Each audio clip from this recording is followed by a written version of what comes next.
नमस्कार प्रेक्षकांनो, मालिकेच्या आजच्या भागामध्ये आपल्याला पाहायला मिळणार आहे की सायली तयार होत असते. सायलीने सुंदर अशी काळ्या रंगाची साडी नेसलेली आहे. अर्जुन सुद्धा छान तयार होऊन येतो आणि त्याने कुर्ता घातलेला असतो. तो सायलीला म्हणत असतो की कसा दिसतोय मी. सायली म्हणते, अहो पण तुम्ही हा का कुर्ता घातला. अर्जुन म्हणतो, हो आज सण आहे ना, मग मी शेरवानी घातली. तेव्हा सायली म्हणते की आज काळ्या रंगाचा घालायचा असतो. अर्जुन म्हणतो की ही माझी आवडीची आहे ग, फेवरेट शेरवानी, म्हणून मी ही घातली. राहू दे, नाही मला आवडते ही. तेव्हा सायली म्हणते, अहो मी पण काळ्या रंगाची साडी नेसली की नाही, मग तुम्ही पण काळ्या रंगाचाच कुर्ता घाला ना, असं अर्जुनच्या मागे लागलेली असते. अर्जुनला ती वारंवार सांगत असते. अर्जुन मात्र म्हणत असतो, पण असू दे ना, हा घातला तर काय होतंय. परंतु सायली त्याला सांगते की नाही, तुम्ही काळ्या रंगाचाच नेसा घालायचा आहे, असं सायलीचा हट्ट असतो. तेव्हा अर्जुन म्हणतो की ठीक आहे. मग सायली त्याला कुर्ता देते आणि म्हणते की हा कुर्ता तुम्ही घालून या. ते सायलीने कुर्ता दिलेला असतो आणि अर्जुनला सांगितलेलं असतं. त्यासोबतच इकडे आपल्याला पाहायला मिळतं की सायली आता वाट बघते. अर्जुन कधी एकदा येतोय आणि तो कसा दिसतोय हे त्याला सांगायचं आहे, हे सायलीच्या डोक्यात सुरू असतं. इकडे खाली आपल्याला पाहायला मिळतं की सगळेजण बसलेले असतात आणि मग विमलला पूर्णाजी आणि कल्पना दोघीही विचारत असतात की काय झालं, हलव्याच्या दागिन्यांचं काय झालेलं आहे, असं त्यांचं विचारणं सुरू असतं. तेव्हा मात्र इकडे विमल म्हणते, अस्मिता ताईंनी आणि मी ठरवलं होतं ऑर्डर द्यायची, पण राहिलं ते गडबडीमध्ये. आता पूर्णाजी त्याचबरोबर कल्पना दोघीही म्हणू लागतात की अगं विमल, कळतंय का तुला, काय बोलतेस तू हे सगळं. तुला माहिती आहे ना आता आयत्या वेळी कुठून आणायचे हलव्याचे दागिने आणि कशी ऑर्डर करणार आहोत आपण. मी आधी सांगितलं होतं ना तुम्हाला. पण अस्मिताची तब्येत ठीक नव्हती. या गोंधळामध्ये विमल सुद्धा विसरून गेलेली असते आणि आता काय करायचं हा मोठा प्रश्नच उभा राहिलेला असतो. तेव्हा मात्र इकडे कल्पनाला आता टेन्शन आलेलं असतं की सायलीची पहिली मकर संक्रांत आहे आणि मी काय करू. तेवढ्यातच मीरा येते आणि म्हणते की मी असताना काळजी करायची गरज काय आहे तुम्हाला, कारण मी आहे ना, मी घेऊन आली आहे सायलीसाठी खास बनवलेले हलव्याचे दागिने.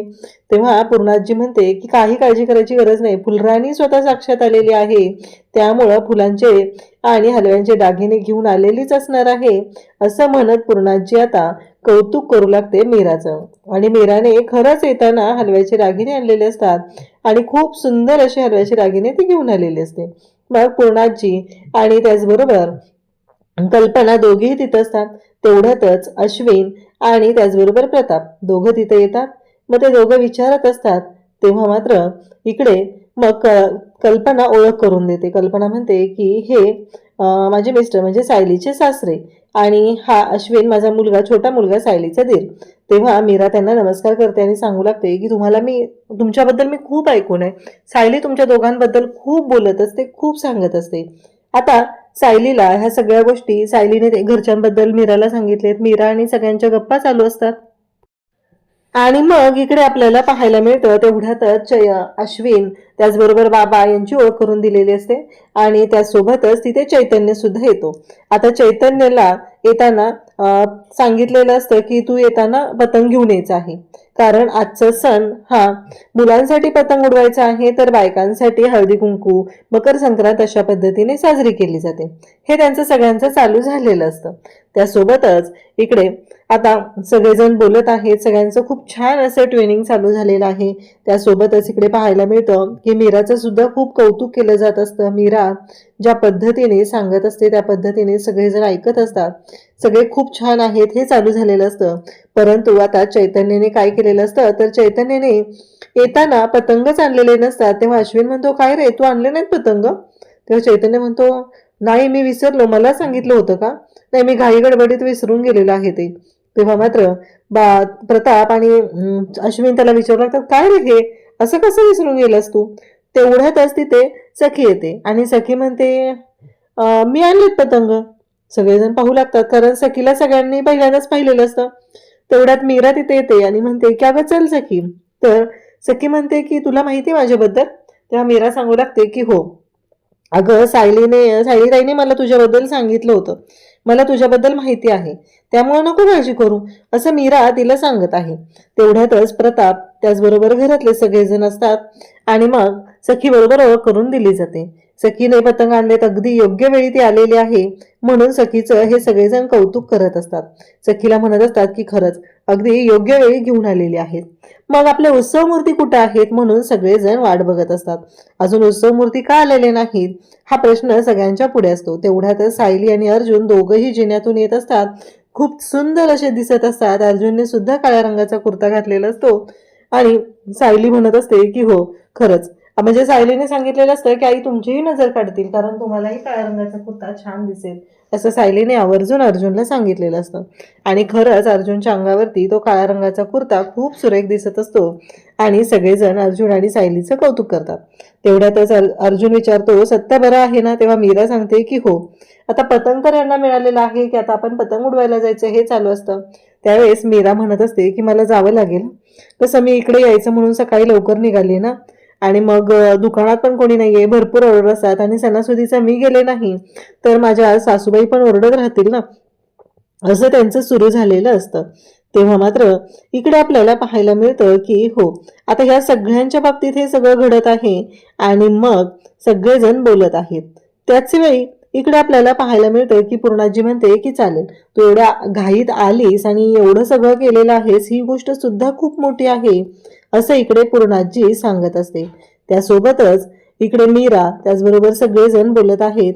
आता मीराला तर जावं लागणार असतं तेव्हा कल्पना म्हणते की अगं जाताना ना तिला वाण दे, कारण हे तिळगुळ आहे ना. पूर्णाजी म्हणते की तिच्या घरच्यांसाठी पण तिळगुळ दे ग कल्पना. मग कल्पना म्हणते आई मी देते ना. तेव्हा कल्पना म्हणते की अगं तू दे वाण, मी तिला तिच्या घरच्यांसाठी तिळगुळ देते, असं कल्पनाने सांगितलेलं असतं. मग इकडे सखी तिथं असते, सखी बोलत असते. सायली म्हणते की हो मीराचं असं म्हणणं असतं की किती छान आहेत ना ग तुझ्या घरातले सगळेच, म्हणजे बघ ना एवढी चांगली गोष्ट घडत आहे आणि सगळे तुझ्याशी किती प्रेमाने वागतात, तुझ्या सासूबाई तर. पण त्याच ना ग मागच्या वेळेस बघ ना, म्हणजे तुमच्या लग्नाच्या वेळेस त्यांचा विरोध होता ना, पण आता किती प्रेम लावतायत. सायली म्हणते की हो खूप प्रेम लावतायत ग ते, माझ्यावरती खूप प्रेम करतात, आणि असं सायली आवर्जून सांगत असते. तेव्हा मात्र इकडे सगळेजण सायलीचं ऐकत ऐकत असतात. त्यावेळेस मीरा म्हणते की खरंच नशीब लागतं, मी तर किती दिवस वाट पाहणार आहे त्या गोष्टीसाठी ना, मला कळतच नाहीये, असं इकडे ती सांगू लागते. तेव्हा मात्र सखीला दोघीही समजवत असतात. सायली म्हणते की कसं आहे, मला कोणत्या आईने जन्म दिलाय ते माहित नाहीये, पण मला या मात्र भरभरून प्रेम करतात, हे सायलीचं म्हणणं चालू आहे. त्यासोबतच इकडे आपल्याला पाहायला मिळतं की आता हे सगळेजण पतंग उडवण्यासाठी बाहेर जमलेले असतात. त्याच वेळी सखी सुद्धा तिथं आलेली असते. सखीला पतंग उडवता येत नसतो. सखीचं म्हणणं असतं की मला नाही उडवता येत पतंग. तेव्हा मात्र सखीला सगळेजण म्हणतात की आम्ही शिकवतो. तेव्हा कण्णी कशी बांधायची असते, म्हणजेच हे मला माझ्या बांधायला शिकवाल का, असं ती म्हणते. तेव्हा अर्जुन तिला म्हणतो की त्याला ना कण्णी म्हणतात, कण्णी, असं अर्जुन सांगू लागतो. तेव्हा मात्र सगळेजण त्याचंही बोलणं ऐकत असतात.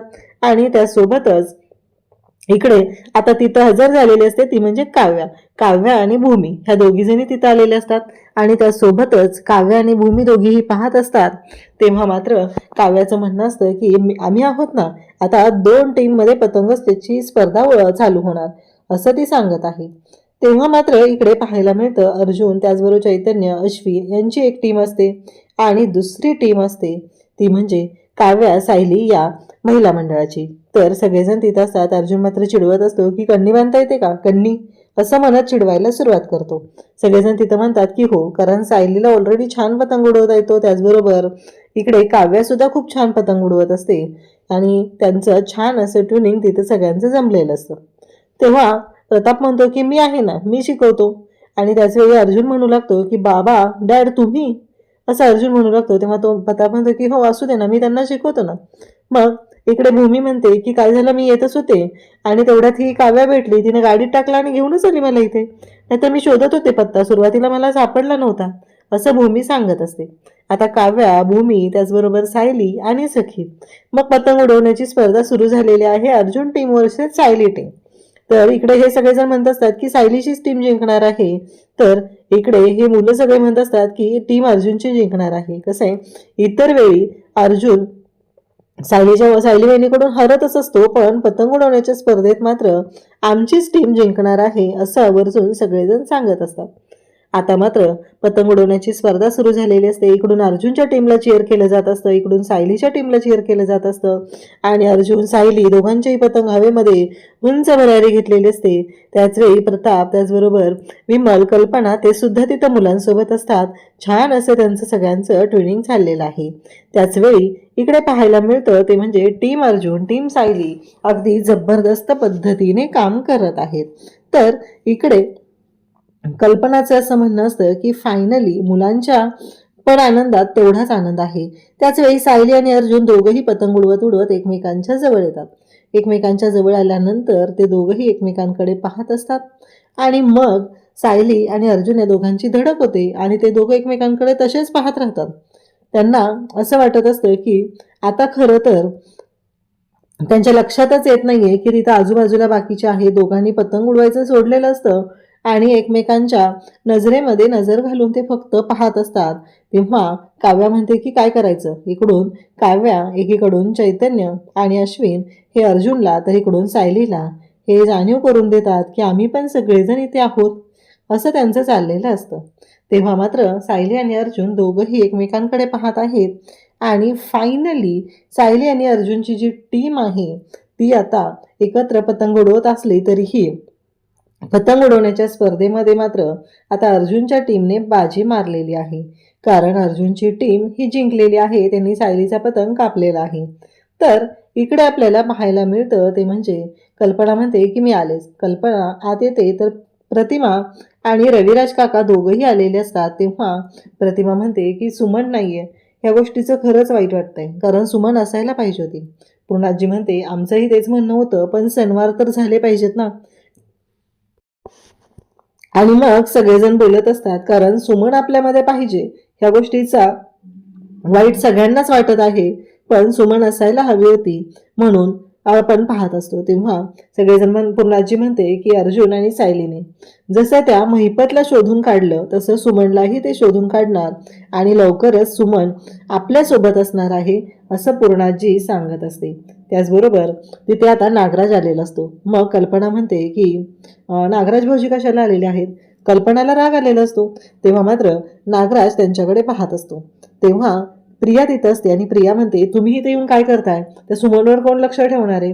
तर नागराजचं असं म्हणणं असतं ते महिपतचे गुंड आहेत ना, ते ठेवतात लक्ष. तेव्हा प्रिया म्हणते महिपतवर पण ठेवत होते, काय झालं बघितलं ना. तेव्हा नागराज म्हणतो की 4 पैसे टाकले की होतं. मग प्रिया म्हणते की आता काय करा माहितीये का, की त्यांना फोन करा आणि व्हिडिओ पाठवायला सांगा, म्हणजे सुमन काकी तिथंच आहे ना याचा विश्वास बसेल. आणि आता प्रियाने जे सांगितले त्यामुळे नागराजने माती खाल्लेली असते आणि नागराज याच्यामध्ये चांगलाच अडकला गेलेला असतो. आता ह्या सगळ्या जणी सायलीच्या मैत्रिणी आलेल्या आहेत. अर्जुन तिथे हलव्याचे दागिने घालायला तयार नसतो. सगळ्या जणी म्हणतात की आम्ही आहोत ना. सायली म्हणत असते मी तुमच्याशी पुढचे 4 दिवस बोलणार नाहीये, तुम्ही जर ऐकलं नाही तर.